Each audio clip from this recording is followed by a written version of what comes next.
कौशल्यादि नारी प्रिय सब आचरण पुनीत पति अनुकूल प्रेम दृढ़ हरिपद कमल बिनी। एक बार भूपति मन माही भय गलानी मोरे सुत नाही। गुरु गृह गय तुरत महिपाला चरण लागी करी विनय विशाल। निज दुख सुख सब गुरु ही सुनाए कही वशिष्ठ बहु विधि समुझाए। दरहु धीर ही सुत चारी त्रिभुवन विदित भगत भयहारी। श्रृंगी ऋषि वशिष्ठ बोलावा पुत्र काम शुभ यज्ञ करावा। આપણે ગયા વીકે જોયું કે દશરથ રાજાને પુત્ર નથી એટલે દશરથ રાજા ગુરુ પાસે ગયા અને ગુરુને કહ્યું કે ભાઈ મારે ત્યાં પુત્ર નથી, એટલા માટે ગુરુને ઘરે જઈને એમને પોતાના દુઃખ અને સુખ બંને સંભળાવ્યા. અને વશિષ્ઠજીએ કીધું કે તમે ચિંતા કરો નહીં, તમારે ત્યાં 4 પુત્રો થશે અને એવા પુત્રો થશે કે જે જગતમાં એકદમ વિખ્યાત હશે. એટલે અને પછી વશિષ્ઠજી પોતે જ શ્રૃંગી ઋષિને બોલાવે છે અને પુત્ર કામ શુભ યજ્ઞ કરાવવા. એને પુત્ર કામ એને કહેવાય છે પુત્ર કામેષ્ઠી યજ્ઞ. હવે સવાલ એવું થાય કે વશિષ્ઠ પોતે બ્રહ્માના પુત્ર હતા અને આ કુળની અંદર બધું વિધિ ગૌરપદું કરવા માટે એમને જે કંઈક જરૂર હોય એટલા માટે તો ખુદ બ્રહ્માએ કીધું હતું કે બેટા તું જા અને આ રઘુવંશનું એમ કે તું ગૌરપદું સંભાળ, ત્યાં તને રામના ભગવાનના પરમાત્માના દર્શન થશે.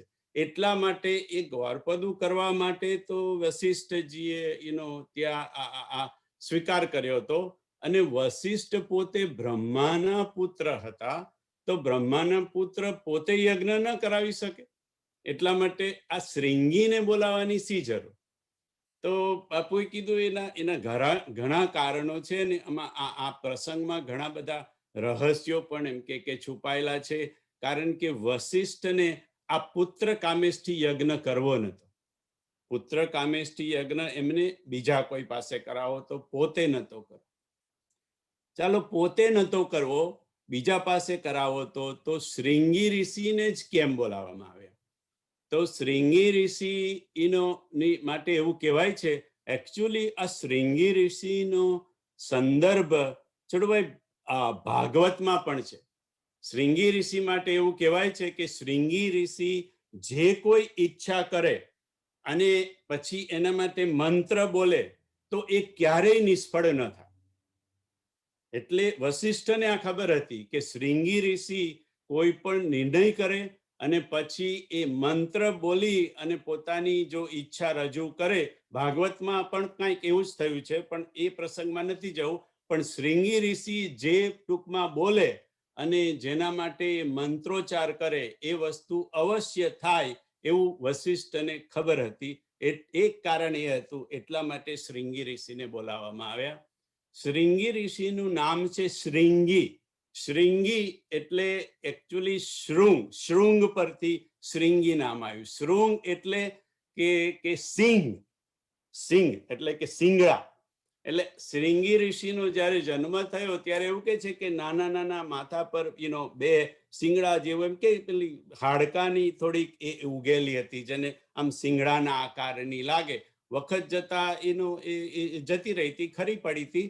પણ એ જન્મ વખતે એમને થોડા નાના અમથા સિંગ ઉગેલા, હાડકા એ રીતના ઉગેલા, એટલે એમનું નામ શ્રૃંગી રાખવામાં આવ્યું. કારણ કે શૃંગ હતા, સિંગ હતા માથા પર.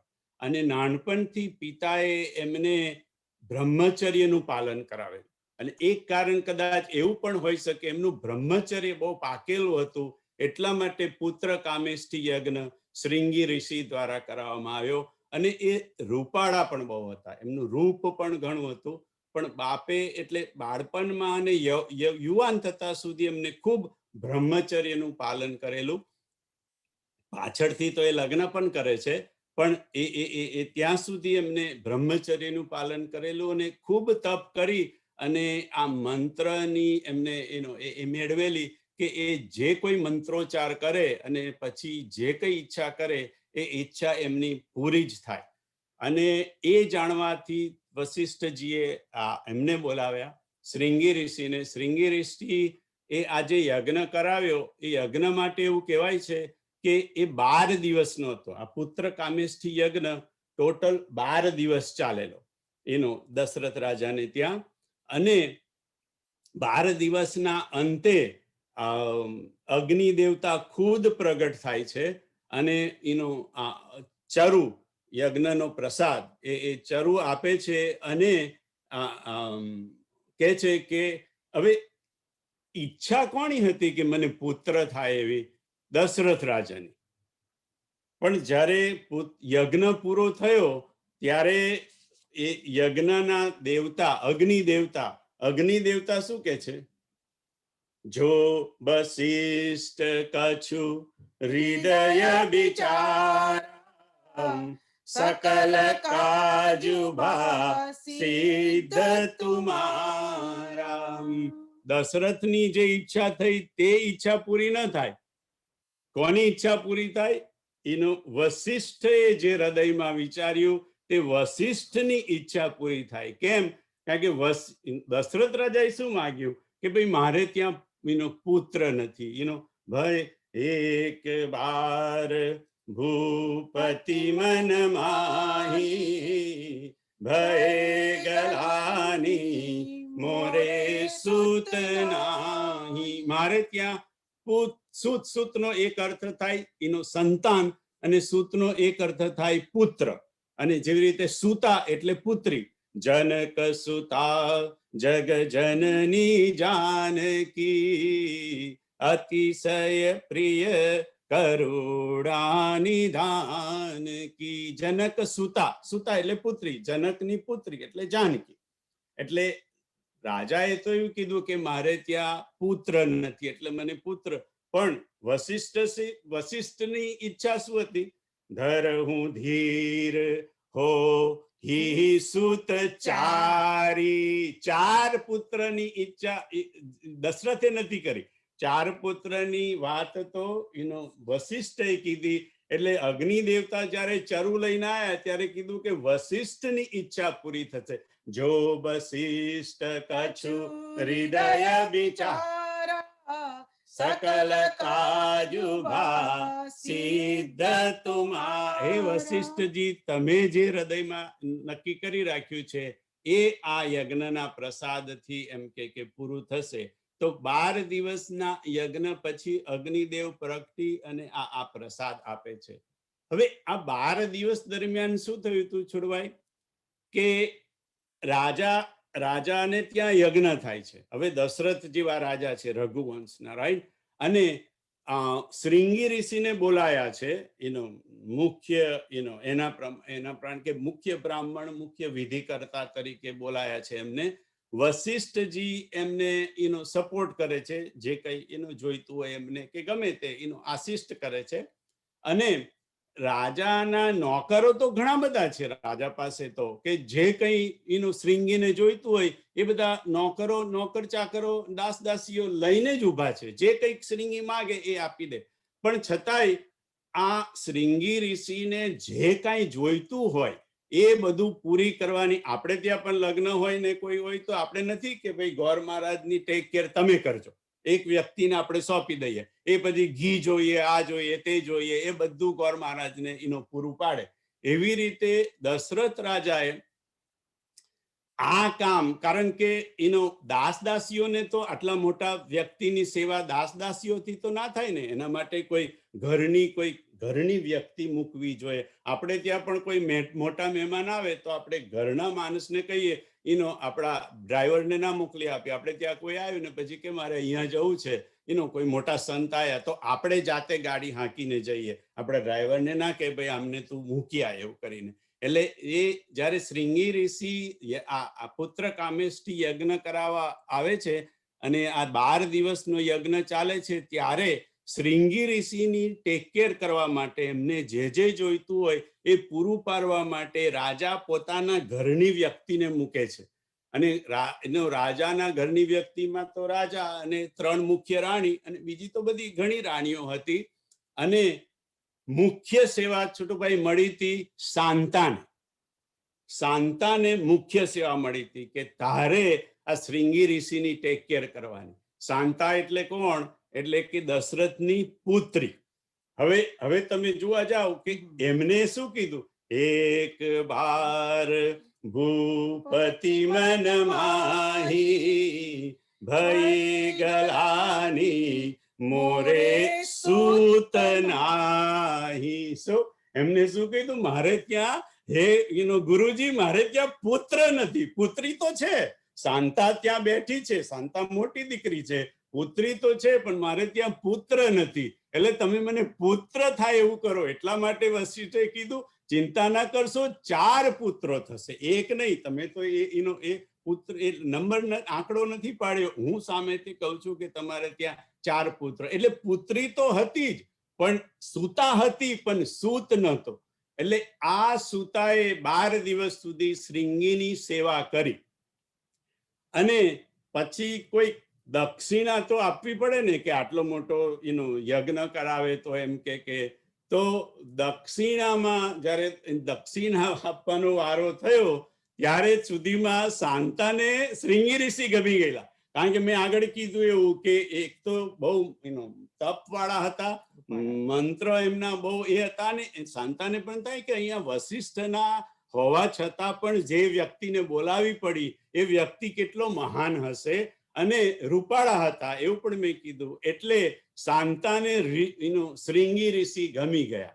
એટલે એમાં દશરથ રાજાએ શાંતા અને શ્રીંગી ઋષિના લગ્ન કરાવ્યા. એટલા માટે શૃંગી ઋષિ વશિષ્ઠ બોલાવા પુત્ર કામ શુભ યજ્ઞ કરાવા ભગતિ સહિત मुनि आहिति दीन है प्रगटे अगनी ચરુ કર લીને જો વશિષ્ઠ કછું હૃદય વિચારા सकल काजुबा सीध तुम्हारा यह विबाटी देहु रूप जाई जता जोग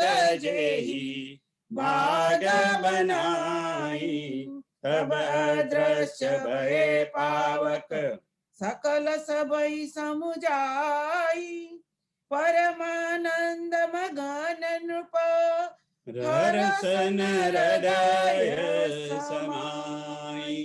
અગ્નિ દેવતા પ્રસાદનો ચરુ લઈને પ્રગટ થયા અને પછી વશિષ્ઠને કીધું કે જે કંઈ તમે હૃદયમાં વિચારી રાખ્યું હશે એ આ યજ્ઞના પ્રસાદથી પૂરું થશે અને તમે આ પ્રસાદ એમ કે તમે જથા જોગ જેહી ભાગ બનાવી, જથા જોગ એનો યોગ્ય ભાગ બનાવી અને એને તમે એમ કે આપી દો.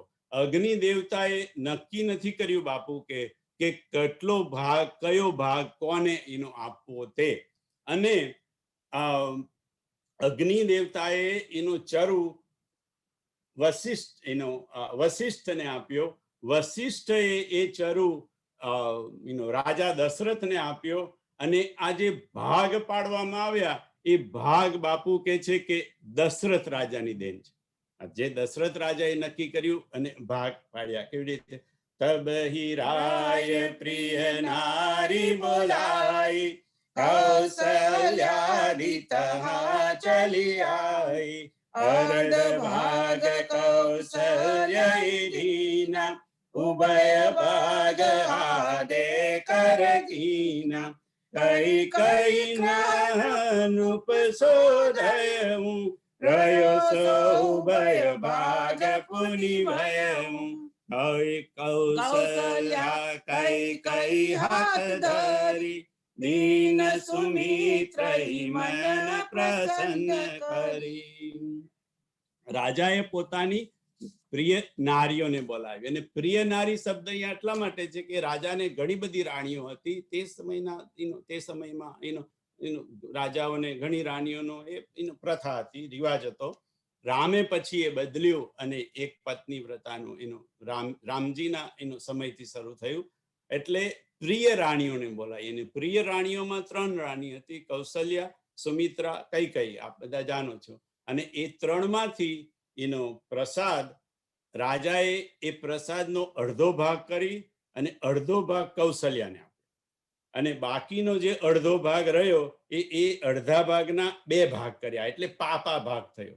અને એક ભાગ એ કૈકેયીને આપ્યો, અને બાકીનો જે પા ભાગ રહ્યો એ પા ભાગના 2 ભાગ કરી અને કૌશલ્યા અને કૈકેયીના હાથ દ્વારા સુમિત્રાને અપાયો. અને બાપુ કે છે કે અને દીન સુમિત્ર હિ કૌશલ્યા કૈકેયી હાથ ધરી દીન સુમિત્ર હિ મન પ્રસન્ન કરી. અને પ્રસન્ન મન ના સાથે કૈકેયી અને કૌશલ્યાના હાથને ધરી અડકાડી, અને જે પ્રસાદનો ટુકડા 2 ટુકડા પા ભાગના જે 2 ટુકડા કર્યા, કૌશલ્યાનો હાથ અડાડી અને જે પ્રસાદ સુમિત્રાને આપવામાં આવ્યો એમાંથી લક્ષ્મણજીનો જન્મ થયો. અને કૈકેયીને હાથ અડાડીને જે પ્રસાદ સુમિત્રા માતાને આપવામાં આવ્યો એમાંથી શત્રુઘ્નનો જન્મ થયો. અને પછી લક્ષ્મણજી રામની સેવામાં લાગી ગયા અને શત્રુઘ્ન ભરતની સેવામાં લાગી ગયા. એટલે આ નિર્ણય તો અહીંયાથી પ્રસાદ જ્યારે વહેંચાયો ત્યારથી જ થઈ ગયેલો હતો. એહી બીધિ ગર્ભ સહિત સબ નારી હૃદય હર્ષિત સુખ ભારી જાદિન તે હરિ ગર્ભ આય सकल लोक सुख संपत्ति जाए मंदिर में सब राज ही रानी शोभाशील तेज की कहानी सुख जुत कछुक काल चली गयऊं जय प्रभु प्रगट सो अवसर भयऊं. તુલસીદાસજી કહે છે કે આવી રીતે રાણીઓ ગર્ભ સહિત થઈ, અને જા દિન તે હરિ ગર્ભ હી આયે સકલ લોક સુખ સંપત્તિ છાયે. જે દિવસથી હરિ ગર્ભમાં આવ્યા ત્યારથી એમ કે બધા જ લોકમાં, ખાલી અયોધ્યામાં એકલામાં નહીં, સકલ લોક બધા જ લોકની અંદર સુખ ને સંપત્તિ એમ કે છવાવામાં માંડી. અને સુખજુત કછુક કાલ ચલી ગયું જેહી પ્રભુ પ્રગટ સો અવસર ભયો. અને હવે પ્રભુના પ્રગટ થવાનો અવસર આવી ગયો. આ રામ જન્મની જે ચોપાઈઓ છે એની અંદર આમ જોવા જઈએ તો ભગવાન ના જન્મ અથવા તો એમનું પ્રગટીકરણ 3 રીતે વહેંચાયું છે. એક તો હરિગર્ભમાં આવે છે, એ ચોપાઈ આપણે એમના ગાઈ, જાદિન તે હરિ ગર્ભ હી આયે સકલ લોક સુખ સંપત્તિ છાયે. હરિ જ્યારે ગર્ભમાં આવે ત્યારે બધી જગ્યાએ સુખ અને સંપત્તિ છવાઈ જાય. એટલે એક તો હરિ ગર્ભમાં આવ્યા. પછી બીજીમાં હજી આપણે આગળ જોઈશું કે બીજા પ્રસંગમાં હરિ પ્રગટ થયા. હજી જન્મ નથી થયો, પ્રગટ થયા. પણ આપણે શું થાય છે બાપુ કે હવે તો જરા સારું થયું છે, બધી કથાઓમાં કેટલી વાર બાપુએ કહેતા હતી કે હજી ભગવાનનો જન્મ થયો નથી, હજી ભગવાનનો જન્મ થયો નથી, હજી તો આ ચોપાઈઓ શરૂ ના થઈ હોય અને લોકો એમ કે હળલા દુલ્લી શરૂ કરી દે, રામ જન્મ થયો, રામ જન્મ હજી નથી થયો, હજી તો ભગવાન ખાલી ગર્ભમાં આવ્યા છે. પછી જરાક આગળ જાય, થોડીક વાર શાંત બેસે અને પછી આ જેવી ચોપાઈ ગાય કે સુર સમૂહ વિનંતી કરી પહોંચે નિજ નિજ ધામ, જગ નિવાસ પ્રભુ પ્રગટે અખિલ લોક વિશ્રામ. એટલે તો નગારા બગારા બધું વાગવા માંડે, ચારે બાજુ લોકો શંખઈ લાવેલા હોય એ વગાડવા માંડે. બાપુ કે ભાઈ હજી રામનો જન્મ નથી થયો, તમે ચોપાઈ તો વાંચો, શું લખ્યું છે? જગ નિવાસ પ્રભુ પ્રગટે. હજી તો પ્રભુ ખાલી પ્રગટ થયા, ત્યાં પહેલા ગર્ભમાં આવ્યા, પછી પ્રભુ પ્રગટ થયા. તો કે પછી જન્મ ક્યારે થયો? તો કે જન્મ ત્યારે થયો કહેવાય કે સુની બચન સુજા, સુની બચન સુજાના રોદન ઠાના, હોઈ બાલક સુરભૂપા, યહ ચરિત જે ગાવઈ હરિપદ પાવઈ, તેન પરઈ ભવ કૃપા. વિપ્રધેનુ સુર સંતહિત લીન મનુજ અવતાર. પ્રભુ જ્યારે રડવા માંડે ત્યારે, અથવા તો જ્યારે તુલસીદાસજી કે ભગવાને મનુજનો અવતાર લીધો, ત્યારે સમજવું કે ભગવાન આયા. પણ ત્યારે વાજા વગાડવાની જરૂર નથી, બાપુએ બેસાડી, હજુ બેસો બેસો બેસો, હજી વાજા વગાડવાની વાર થઈ નથી, હજી તો ખાલી ભગવાન ત્યાં રુદન શરૂ કર્યું છે. તે વખતે ખાલી માતા એકલી છે ત્યાં અને ભગવાન ત્યાં આગળ છે. એમ કે હજી વાજા વગાડવાનો સમય થયો નથી, વાજા વગાડવાનો સમય થઈ છે. પરમાનંદ પુરી મન રાજા, કહા બોલાઈ બજાવહુ બાજા, કહા બોલાઈ બજાવહુ બાજા. જ્યારે બાપુ કે કહા બોલાઈ બજાવહુ બાજા, ત્યારે શંખ ને નગારા વગાડવાનો સમય થાય. પણ અહીંયા તો હજી તો અવધપુરી રઘુકુલ, ત્યાંથી હડબડાટ થતી હોય. આટલી કથામાં બાપુએ ધીરે ધીરે બધાને અહેસાસ કરાયો કે પહેલા હરિ ગર્ભમાં આવે છે, પછી હરિ આવાસમાં પ્રગટ થાય છે. એ તો 4 હાથ વાળા છે, એમ કે હજી તો જન્મ નથી થયો, પછી ભગવાનનો જન્મ થાય છે અને પછી વશિષ્ઠને બોલાવે છે ને પછી એના પછી રાજા કહે છે ત્યારે વાજા વગાડવામાં આવે છે. એટલે આપણે આ ચોપાઈઓ તો બધી એમ કે ગઈ લઈએ અને આપણે છેક અહીંયા સુધી એટલા માટે ગયા છે કારણ કે ત્યાં સુધી પહોંચાવાનું તો છે નહીં, છેલ્લા 3 વખતથી પહોંચાતું નથી. પણ બાજા વજાવે ત્યારે કહેવાય કે ભાઈ હવે ચાલો સંપૂર્ણ રીતે રામ જન્મ થઈ ગયો અને વાજા વગાડવાની વેળા થઈ ગઈ, એટલા માટે આપણે ત્યાં સુધી ગઈએ છીએ. બાકી તો હરિ ગર્ભમાં આવે તો શું થાય કે સકલ લોક સુખ સંપત્તિ છાય. જા દિન તે હરિ ગર્ભ આયે, સકલ લોક સુખ સંપત્તિ છાય. પણ હરિ ગર્ભમાં આવે એ છેલ્લું સ્ટેજ નથી. છેલ્લું સ્ટેજ તો ત્યારે કહેવાય કે હરિ આવે, હરિ જન્મ થાય અને માના ખોળાની અંદર રુદન કરે ત્યારે માતાને આનંદ થાય. ગર્ભનો એક આનંદ હોય, પણ સૌથી વધારે આનંદ તો ત્યારે હોય કે જ્યારે માં બાળકને જોઈ શકે, રમાડી શકે અને એ બાળક બાના ખોરામાં રુદન કરે. જે રીતે કૌશલ્યા કહે છે કે તમે રુદન કરો અને ભગવાન રડવાનું શરૂ કરે છે, ત્યારે પૂરેપૂરો આનંદ એમ કે થાય. દશરથજી પણ જુદી જુદી અવસ્થામાંથી ગુજરાત છે, બ્રહ્માનંદ ને પરમાનંદ ને બધામાં, પણ પરમાનંદ એમ કે છેવટે થાય. તો પાંડુરંગ દાદાએ કીધું કે હરિ તો આપણા ગર્ભમાં એટલે માતા માટે ગર્ભ શબ્દ પણ એમ કે આપણું એક હૃદય પણ એક ગર્ભ જ છે. એમ કે હરિ પણ આપણા હૃદયમાં પ્રગટે. આપણે ત્યાં રામ જન્મ એટલે રામ જન્મ ખાલી માતાઓને જ થાય એવું નહીં. રામ જન્મ માતાઓને પણ થાય અને પુરુષોના હૃદયમાં પણ ભગવાનનો જન્મ થાય. અને હૃદયમાં જન્મ એટલા માટે શબ્દ કે હરિ તો આમ તો બેઠેલો જ છે. જેવી રીતે ગર્ભમાં આવે એવી રીતે આપણા હૃદયની અંદર તો ઈશ્વર સર્વભૂતાનામ હૃદયસે તિષ્ઠતિ અર્જુન.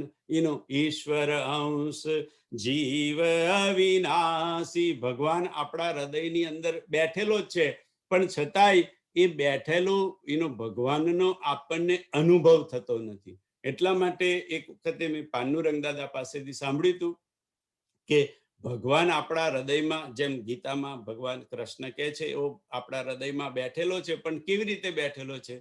ઉપદ્રષ્ટા અનુમંતાચ ભરતા ભોક્તા મહેશ્વર પરમાત્મેતિ ચાપ્યુક્તો. એને પરમાત્મા કહેવાય છે. પણ એ પરમાત્મા કેવો છે આપણા હૃદયમાં બેઠેલો? ઉપદ્રષ્ટા. ભગવાનનું પહેલું, જેવી રીતે અહીંયા માતાના ગર્ભમાં આયા અને જન્મ તો પછી થયો, એવી રીતે આ ઈશ્વર પણ આપણા હૃદયમાં બેઠેલો છે. પણ એ બેસીને શું કરે છે? દાદા કે છે ખાલી ઉપદ્રષ્ટા છે. એમ કે જેવી રીતે તુલસીની ચોપાઈમાં પણ કહ્યું કે પ્રભુ દરેકના હૃદયમાં બેઠો છે, છતાંય સકલ જીવ જગ દીન દુખારી. આખા જગતના બધા જ લોકો દીન ને દુખિયારા છે. કેવી રીતે હોઈ શકે? ભગવાન હૃદયમાં બેઠેલો હોય તો પછી બધા દીન દુખી કેવી રીતે હોઈ શકે? તો દાદા એનો જવાબ આપ્યો કે ભગવાન આપણા હૃદયમાં બેઠેલો છે, પણ ખાલી ઉપદ્રષ્ટા તરીકે. ઉપદ્રષ્ટા એટલે બેઠો બેઠો હૃદયમાં બેઠો બેઠો જે થાય છે તે જોયા કરે છે, કાંઈ કરતો નથી. ભગવાન આપણા હૃદયમાં બેઠો બેઠો આપણે જે કઈ ખેલ કરીએ છીએ એ આપણા ખેલ બધા જોયા કરે છે. એની નોંધ પણ કરે છે કે આપણે શું, પણ બીજું કાંઈ કરતો નથી, બસ ખાલી બેઠો છે. ઉપદ્રષ્ટા. તો ભગવાન આપણા હૃદયમાં ઉપદ્રષ્ટાની રીતે બેઠેલો હોય, એને આપણે દાદા કે સક્રિય કરવો પડે. કેવી રીતે? તો દાદાએ દાખલો આપ્યો અને મેં આઈ થિંક એકવાર એનું કહ્યું હતું કે દાદા બેઠા હતા કોઈ ભાઈ સાથે ત્યાં બોમ્બેમાં, અને એમ કે કોઈ બીજી કોઈ જગ્યાએ કોઈને મળવા ગયા હોય ત્યાં બેઠા, અને એમ કે એ ગલીમાંથી અવાજ આવ્યો કે ભાઈ, હવે નામ તો એક્ઝેક્ટલી હું ભૂલી ગયો, પણ અમે ધારો કે કોઈ એક નામ દીધું કે ભાઈ યોગેશભાઈ. એટલે કોઈ ગળીમાંથી બૂમ પાડી યોગેશભાઈ. એટલે 2-3 વાર બૂમ પાડી અને પેલા દાદાની જોડે જે બેઠેલા હતા તે યોગેશભાઈ હતા. એટલે દાદાએ કીધું કે યોગેશભાઈ, તમને કોઈ બોલાવે છે અને એમ કે તમે જરા બહાર જઈને જુઓ તો કે ભાઈ કોણ ભાઈ છે ને કોણ નહીં. એટલે યોગેશભાઈ કે છે કે દાદા, મને નથી બોલાવતો એ અમારા શેરીમાં બીજા યોગેશભાઈ છે, એમ કે એ યોગેશભાઈને બોલાવે છે. હવે દાદા તો ખૂબ બુદ્ધિશાળી, એટલે કે પણ અહીંયા બેઠા બેઠા તમને એવી કેવી રીતે ખબર પડી કે આ જે બોલાવે છે યોગેશભાઈને એ બીજા યોગેશભાઈને બોલાવે છે, તમને નથી બોલાવતો? તમે તો જે વ્યક્તિને બહાર નીકળીને જોયો નથી કે કોણ છે ને તું પૂછ્યું નથી કે કયા યોગેશભાઈ એવું કરીને. તો કે છે કે દાદા, એટલા માટે હું કહી શકું કે અવાજ પરિચિત નથી. એટલા માટે હું કહી શકું કે દાદા પરિચિત અવાજ નથી. આ કોઈ મને પરિચિત વ્યક્તિનો અવાજ નથી. એટલે દાદા કે છે કે મને ત્યારથી થયું કે ભગવાનને પણ જો બોલાવો હોય અને આપણે ધારીએ કે ભગવાન આપણી પાસે આવે તો આપણે ભગવાન જોડે પરિચિત અવાજ કરવો પડે. અને આપણે કદાચ આ સત્સંગ કરીએ એ ભગવાન જોડે અવાજ પરિચિત કરવાની જ એક પ્રક્રિયા છે.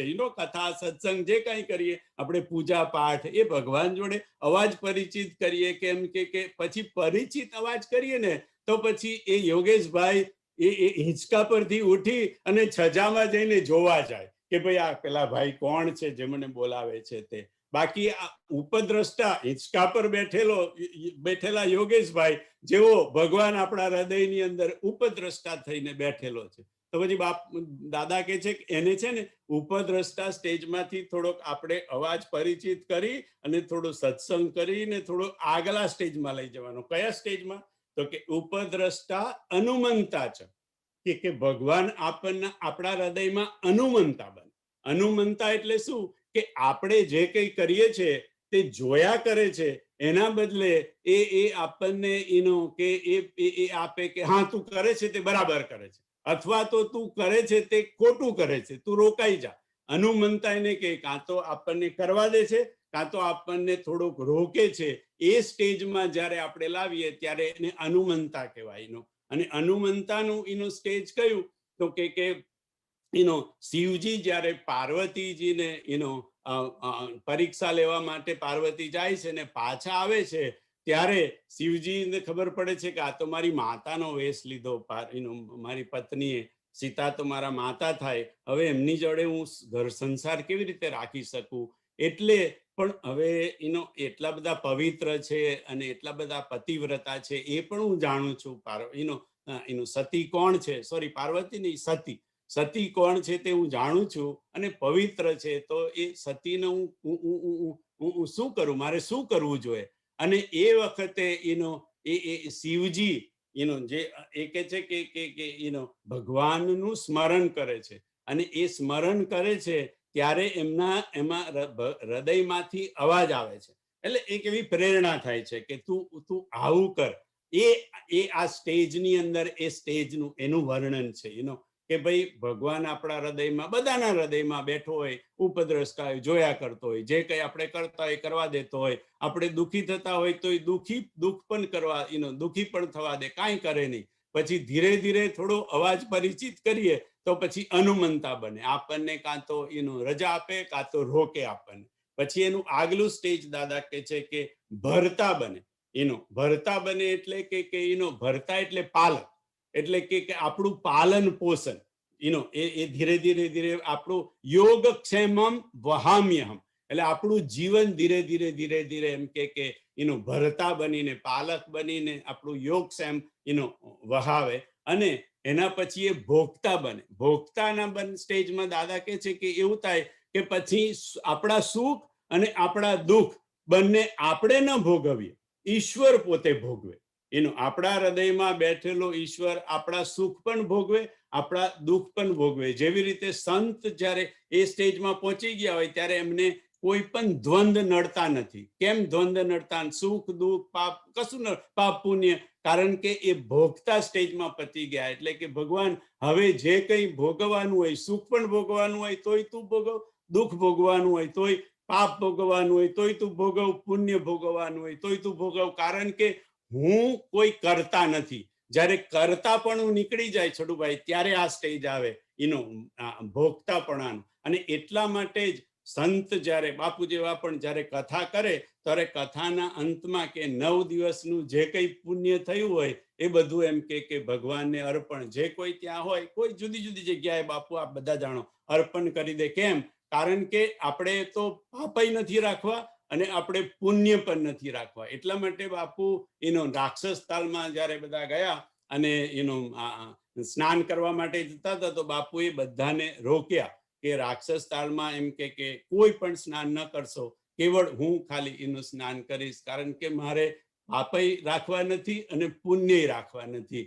તમારા એમ કે કદાચ એવું કહેવાય છે કે રાક્ષસ તાલમાં એને કે તમારા પુણ્યનો પણ નાશ થઈ શકે. બાપુ કે આ બધામાં હું બહુ એટલું બધું માનતો નથી, પણ છતાંય એવી આપણે લેવાની જરૂર શું છે એમ કે એટલું બધું. એટલા માટે એમ કે સંતને પાપ પણ ન હોય અને પુણ્ય પણ ન હોય, એ કરતાપણું પણ ન હોય અને એ કરતાપણું રામચરિત માનસમાં તો લખ્યું છે કે જ્યારે માણસને પોતે કોણ છે એ ખબર પડે, ખરેખર હું કોણ, દાદા જેમ સમજાય હું કોણ શા માટે, એ જેને ખબર પડી જાય એ તો પછી એનું કરતાપણું એમ કે નીકળી જાય. અને પછી એના માટે ઈશ્વર એમ કે ભોગતા પણ બની જાય. અને પછી મહેશ્વરનું સ્ટેજ એવું છે કે વ્યક્તિ પોતે, જીવ પોતે ઈશ્વર બની જાય, જેને આપણે શિવોહમ કહીએ છીએ ને. પહેલામાં તો જોયું કે ભાઈ પાપ ને પુણ્ય ભગવાન ભોગવે,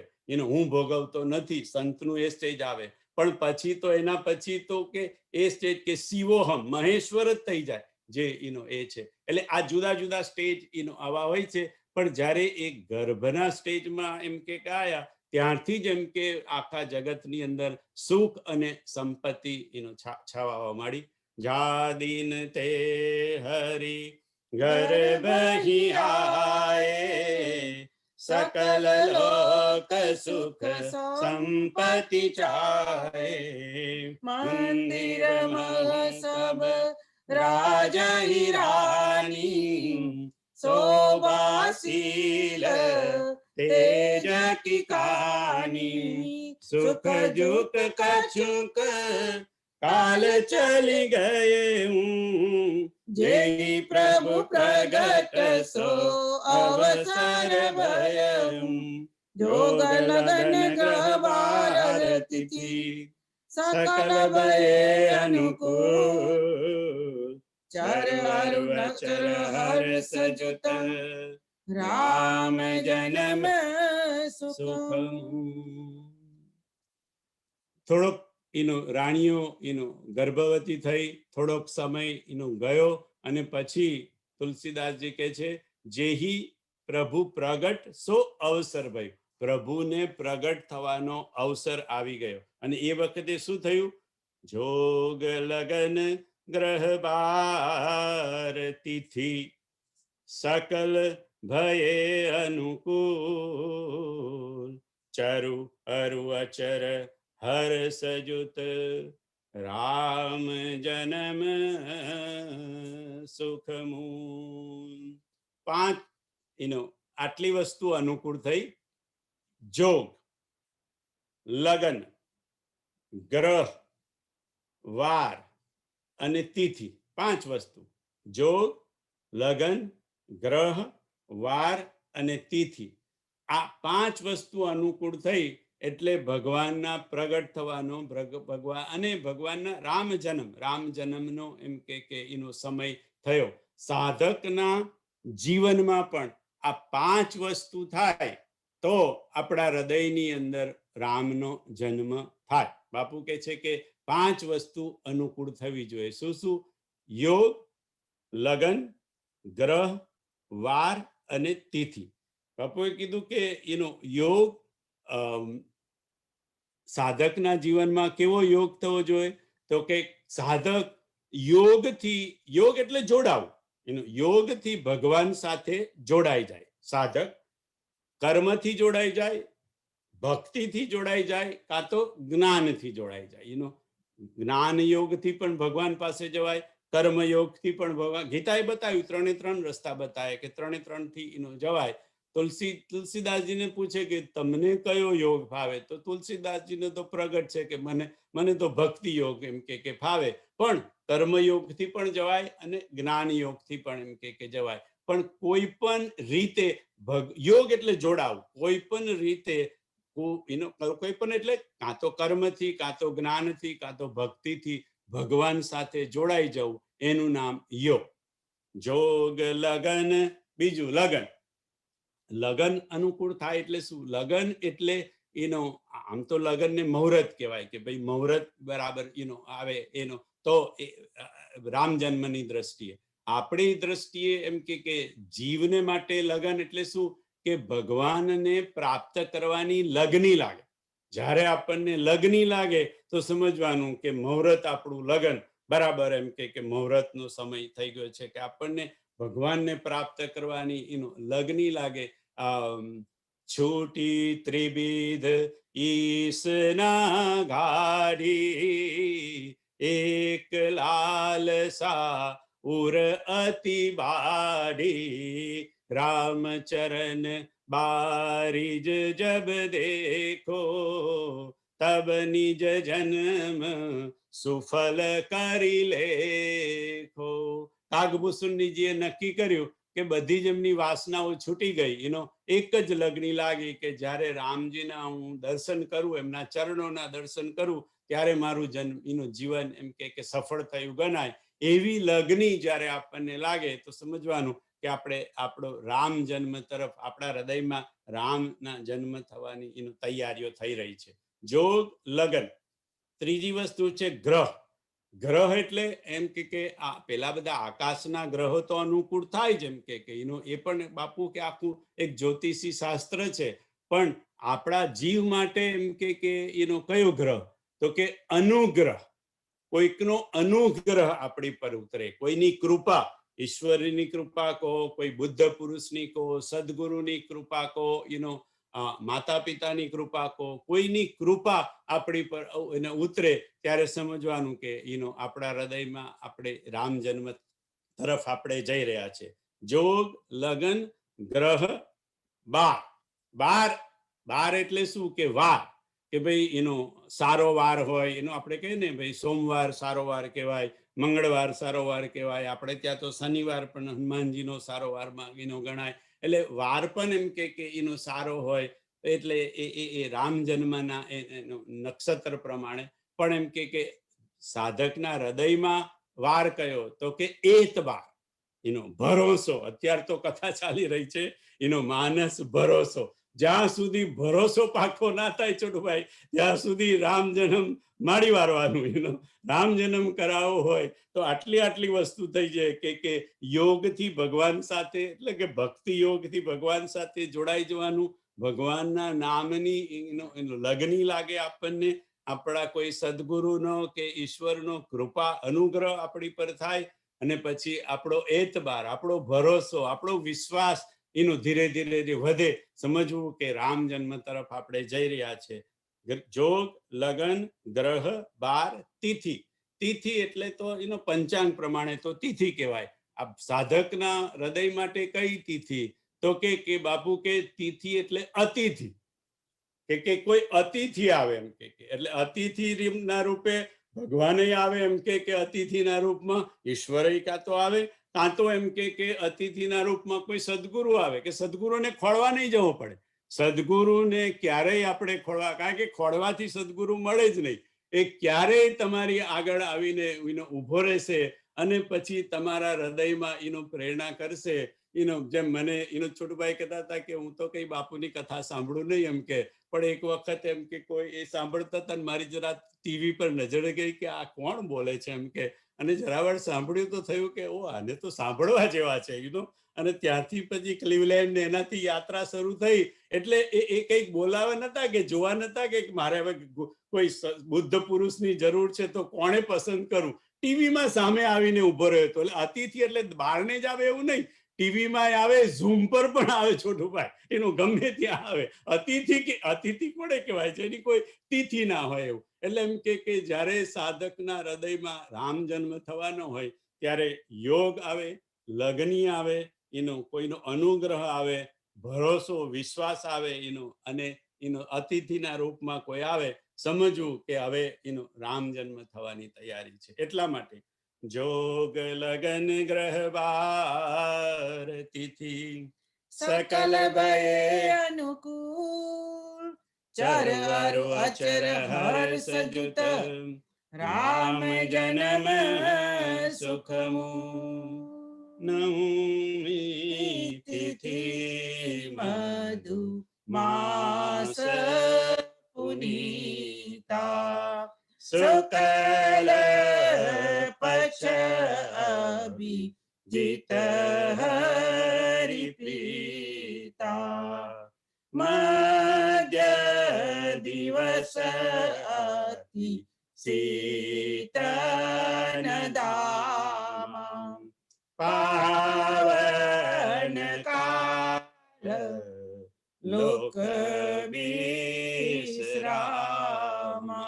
આ બે ચોપાઈમાં આપણે આ જે યોગ, લગન, ગ્રહ, વાર, તિથિની વાત કરી એ અહીંયા તુલસીદાસજીએ મૂકી દીધી. નવમી તિથિ મધુમાસ એટલે ચૈત્ર માસ, નવમી તિથિ નવમી, શુક્લ પક્ષ શુક્લ પક્ષ, અભિજીત નક્ષત્ર, મધ્ય દિવસ, આ બધી જ વાતો જે આપણે કરી એ રામ જન્મની બે એમાં લીટીમાં તુલસીદાસજીએ મૂકી દીધી. શીતલ મંદ સુરભી વહવાનું, હરસિત સુરસ તન મન ચારું, બન કુસુમિત ગિરિ ગન મનિયારા,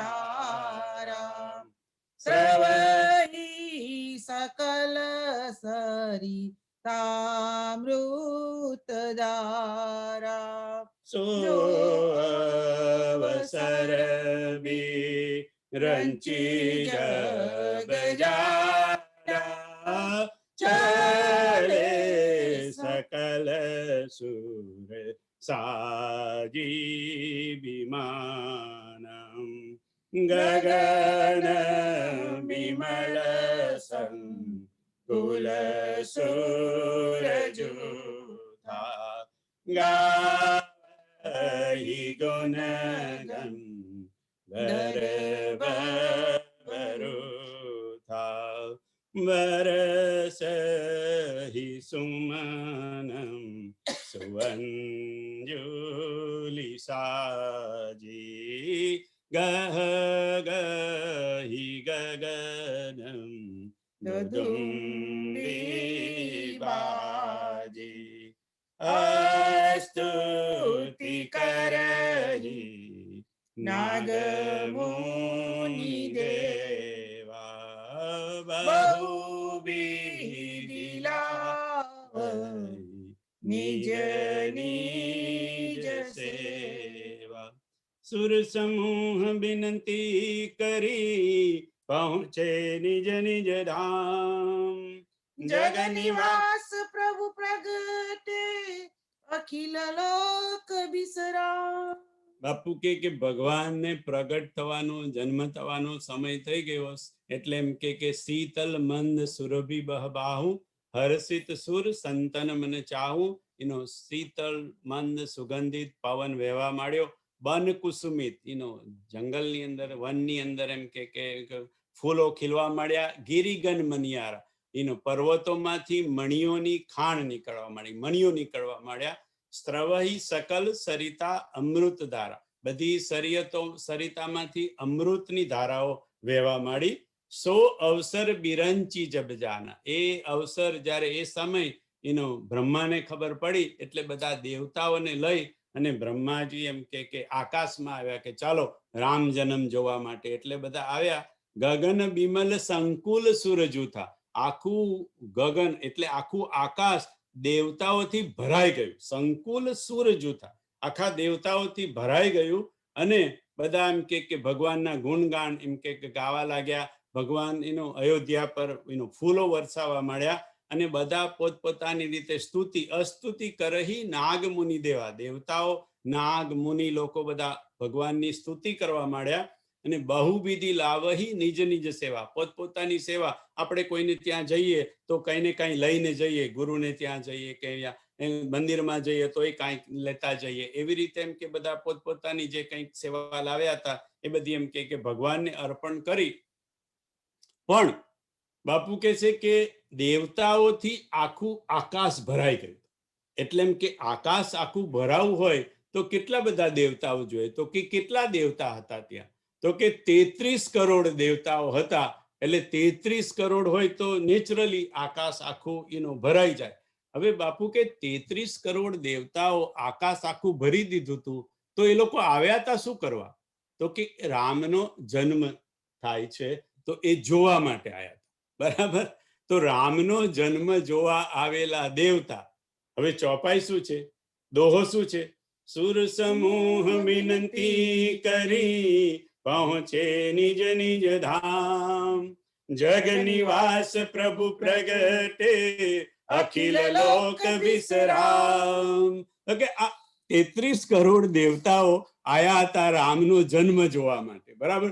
હજી તો રામનો જન્મ થયો નથી, પ્રગટ નથી થયા. પ્રગટ તો બીજી લીટીમાં લખ્યું, જગ નિવાસ પ્રભુ પ્રગટે. પ્રગટ તો પછી થયા, પણ દેવતાઓએ શું કર્યું? સુર સમૂહ વિનંતી કરી પહોંચે નિજ નિજ ધામ. એટલે દેવતાઓએ આકાશમાં આવ્યા, આકાશમાંથી ફૂલો વરસાવ્યા અને ભગવાનની સ્તુતિ કરી. સુર સમૂહ વિનંતી કરી પહોંચે નિજ નિજ ધામ. અરે પણ તમે લોકો બાપુ કે જોવા આવ્યા છે રામનો જન્મ, અને તમે આ સ્તુતિ કરીને પોતાના નિજ નિજ ધામ ઘેર કેવી રીતે જતા રહો? તમે ઉભા રહો, હજી રામનો જન્મ તો બહુ દૂરની વાત છે, હજી તો પ્રગટ નથી થયા, અને તમને આટલી બધી ઘેર જવાની ઉતાવળ શું છે દેવતાઓને? એટલે કીધું સુર સમૂહ વિનંતી કરી પહોંચે નિજ નિજ ધામ. જગ નિવાસ પ્રભુ પ્રગટે, અખિલ લોક વિશ્રામ. દેવતાઓ આયા, ફૂલો વરસાયા, ભગવાનની સ્તુતિ કરી અને પોતપોતાને ઘેર જતા રહ્યા. ભગવાન તો પછી પ્રગટ થયા. એટલે બાપુ કે છે કે અહીંયા એમ કે તુલસીદાસજીનું એવું કેવું છે, બાપુને દાદાએ સમજાવ્યું, બાપુ આપણને સમજાવે. હું તમને ખાલી તમે બધાએ સાંભળેલું છે, પણ આ હું મારી વાણીને પવિત્ર કરું કે કારણ કે મને આનંદ આવે છે આમાં કે દેવતાઓ આવ્યા હતા ભગવાનનું દર્શન કરવા અને એમ કે ભગવાનની સ્તુતિ કરીને પહોંચી ગયા. હજી ભગવાનનો જન્મ નહીં થયો, વાજા તો હજી બહુ દૂરની વાત છે, વાજા નહીં વાગ્યા અને ઘેર કેમ પહોંચી ગયા? તો બાપુ કે અહીંયા નિજ નિજ ધામનો ગુરુમુખી અર્થ સાંભળો. તો બાપુ કે છે કે દેવતાઓ આયા, સ્તુતિ કરી અને પોતપોતાના નિજ નિજ ધામ. આ નિજ નિજ શબ્દ 2 વાર છે કે નિજ નિજ ધામ. એટલે એમ કે તમે એનો અર્થ 2 રીતે લઈ શકો કે દેવતાઓ પોતપોતાને નિજ ધામ ઘરે પહોંચી ગયા, અથવા તો નિજ નિજ ધામ એટલે એમને જ્યાં પહોંચવાનું હતું એ નિજ ધામમાં. તો નિજ ધામમાં ક્યાં પહોંચવાનું હતું? તો આપણે કહ્યું કે જ્યારે જ્ઞાન દીપકની ચર્ચા થાય ત્યારે આપણે આ સાંભળીએ છીએ કે ઇન્દ્રિય સુરનન જ્ઞાન સુહાઈ, વિષય ભોગ પર પ્રીતિ સદાઈ. ઇન્દ્રિય દ્વાર ઝરોખા નાના, તહ સુર બેઠે કરી થાના. આ ઇન્દ્રિયોના જે દ્વાર છે, આપણી બધી ઇન્દ્રિયો, એના દ્વાર ઉપર આ બધા દેવતાઓ બેઠેલા છે. અને એ એમ કે જ્યારે વિષયનો પવન આપની તરફ આવે, ભજીયા જેવા દેખાય એટલે મોઢું આપણું દ્વાર ખોલી દે, મોઢાનું દ્વાર ખોલી જાય. આપણને કંઈક ટીવીમાં કંઈક જોવા જેવું લાગે એટલે આંખ એના દ્વાર ખોલી દે. આ ઇન્દ્રિયો છે, ઇન્દ્રિયોના દ્વાર પર બાપુ કે આ દેવતાઓ જ બેઠેલા છે. અને આપણને એવું થાય કે આપણે ભોગવીએ છીએ, પણ આપણે નથી ભોગવતા. આપણી ઇન્દ્રિયો પર બેઠેલા આ દેવતાઓ આપણો એ આનંદ મેળવે છે અને આપણી ઇન્દ્રિયોને ખલાસ કરી નાખે છે. આપણને એવું લાગે કે આપણે ભોગ ભોગવ્યા. બાપુ કે આપણે ભોગ ભોગવતા નથી, ભોગ આપણને ભોગવે છે. કારણ કે ઇન્દ્રિયોના દ્વાર ઉપર જે આ બધા દેવતાઓ બેઠેલા છે, એ દેવતાઓ જ બધો આનંદ ભોગવે છે. કયા વિષયને અંદર જવા દેવો, કયા વિષયને રોકી દેવો, આ બધું નક્કી આ દેવતાઓ બેઠા છે. એટલે મારે બાપુ કે દેવતાઓ જોડે બનતી નથી. અને આ જ દેવતાઓ નિજ નિજ ધામ પોતપોતાને, હજી ભગવાન પ્રગટ, કારણ કે એમને ખબર છે કે ભગવાન બહાર આવે, એમનો જન્મ થાય એ પહેલા અમારે પોતપોતાની જગ્યાએ પહોંચી જવાનું છે. કઈ જગ્યા? તો બાપુએ કીધું હાથમાં ઇન્દ્રનો વાસ છે. હાથમાં ઇન્દ્રનો, એટલે ઇન્દ્ર જે હતો એ ભગવાનના હાથમાં પહોંચી ગયો. પગમાં છુરભાઈ ઇન્દ્રનો બેટો જયંત. હવે જો કોઈ જગ્યાએ તમે કંઈક બીજું વાંચો તો મારે એનો કાંઈ વાંધો નથી, કારણ કે આમાં તો છે કે એકમ સત વિપ્રા બહુધા બંધંતી. કોઈ જગ્યાએ આમ હોય, કોઈ જગ્યાએ આમ લઈ ગયું. બાપુએ કીધું ને કે વેદમાં લખવાનું ભૂલી ગયા હશે. એટલે એમ કે આમાં વેદનું વાદ વિવાદ કરવાની નથી, પણ આપણે જાણવાનું કે હાથમાં એવું કહેવાય છે એક મત અનુસાર કે હાથમાં ઇન્દ્રનો વાસ હોય, પગમાં એના બેટાનો જયંતનો કાગડો બનીને જે આવેલો હતો એ જયંતનો પગમાં વાસ હોય, અને આંખમાં સૂર્યનો વાસ હોય. આંખમાં, કારણ કે નયન દિવાકર નયન આવે છે ને, ભગવાનનું જયારે વિશ્વરૂપનું દર્શન કરાવે છે આ મંદોદરી રાવણને, ત્યારે આવે છે નયન દિવાકર. એટલે આંખમાં સૂર્યનો વાસ છે. જીભમાં રસ, જીભ ઉપર રસ છે એટલે જીભમાં રસમાં જળમાં વરુણનો વાસ છે. જીભ ઉપર વરુણ. નાકમાં અશ્વિની કુમાર દેવતાઓ નાકમાં જતા. વાણીમાં સરસ્વતીનો વાસ છે. મુખમાં અગ્નિનો વાસ છે. આપણે કહીએ ને જઠરાગ્નિ, મુખથી માંડી અને જઠર સુધી જઠરાગ્નિ જેને કહીએ, એ મુખમાં અગ્નિનો વાસ છે. પેટ સુધી. ઉપસ્થ અંગ, જેને ઉપસ્થ અંગો કહેવાય, એમાં યમનો વાસ છે. ઉપસ્થ અંગોમાં આપણા શ્વાસોશ્વાસમાં આમ શ્યોર યુ ગેસ્ડ ઇટ કે શ્વાસોશ્વાસમાં કોનો વાસ હોય? મારુતિનો. કારણ કે પવન છે, પવન દેવતા છે, એટલે શ્વાસોશ્વાસમાં મારુતિનો પવનનો એનો વાસ છે. આપણા અંતકરણમાં અહંકાર શિવ બુદ્ધિ અજ મન શશી ચિત્ત મહાન મનુષ્ય ભાસ સચરાચર રૂપ રામ ભગવાન. મંદોદરી રાવણને સમજાવે છે કે ભગવાનનું વિશ્વ સ્વરૂપ આવું હોય જેમાં આપણો અહંકાર જે છે, અને આ અહંકાર એમાં શિવજીનો વાસ હોય, બુદ્ધિમાં અજ એટલે બ્રહ્માનો વાસ હોય, અને મનમાં ચંદ્રમાનો વાસ હોય, અને ચિત્તમાં વિષ્ણુ ભગવાનનો વાસ હોય. આ મન બુદ્ધિ ચિત્ત અહંકાર એ 4 જગ્યાએ, અને આ જે બુદ્ધિ છે ને, જે બુદ્ધિમાં બ્રહ્માનો વાસ છે છોટુભાઈ, એ બુદ્ધિ એ અંતકરણની બુદ્ધિ છે. આપણા અંતકરણમાં જે આ 4 વસ્તુ છે, અંતકરણના ચતુષ્કોણ, એમાં મન બુદ્ધિ ચિત્ત અને અહંકાર, એ બુદ્ધિ જ્યાં બ્રહ્માનો વાસ છે, એ બુદ્ધિ આ બુદ્ધિ નહીં, આ મગજ નહીં, જે અંતકરણનું જે ચતુષ્કોણ છે, એ ચતુષ્કોણનો જે મન બુદ્ધિ ચિત્ત અને અહંકાર છે, એ બુદ્ધિમાં બ્રહ્માનો વાસ છે. અને એ ચતુષ્કોણ કેવો છે? અંતકરણનો. એ આપણા સૂક્ષ્મ શરીરમાં આપણી જોડે એક જન્મમાંથી બીજા જન્મમાં આવે. આ મગજની જે બુદ્ધિ છે, આને આપણે બુદ્ધિ કહીએ છીએ, એ તો અહીંયા મૂકીને જવાનું, એ તો લાકડામાં જતું રહે, કાં તો જમીનમાં જતું રહે. પણ અંતકરણ આપણે જોડે લઈને જાય. આપણે જ્યારે જોડે જઈએ ને, ત્યારે આપણે આ સૂક્ષ્મ શરીર જેને કહેવાય, એમાં અંતકરણ આવે, જેમાં મન બુદ્ધિ ચિત્ત અને અહંકાર, એ અને આપણો જીવ, એટલે જીવ એટલે કે આત્માની ઉપર જે બધા વાસનાના જે બધા પડ લાગેલા છે, એ જીવ, એ જીવાત્મા, આત્મા જીવાત્મા, અને આ અંતકરણ, એ લઈને આપણું સૂક્ષ્મ શરીર એક શરીરમાંથી બીજા શરીરમાં જાય. એટલે સુર સમૂહ વિનંતી કરી પહોંચે નિજ નિજ ધામ, જગ નિવાસ પ્રભુ પ્રગટે અખિલ લોક વિશ્રામ. પ્રભુ ગર્ભમાંથી બહાર આવવાની હવે તૈયારી થઈ ગઈ છે. એટલે આ બધા દેવતાઓ જે આકાશમાં હતા, એ પોતપોતાના સ્થાન ઉપર એમ કે બધા પહોંચી ગયા. હવે ભગવાનને પ્રગટ થવાનો અને ભગવાનનો જન્મ થવાનો અવસર તૈયાર થઈ ગયો. એની ચર્ચા આપણે આવતા ગુરુવારે કરીશું. બધાને મારા જય સિયારામ.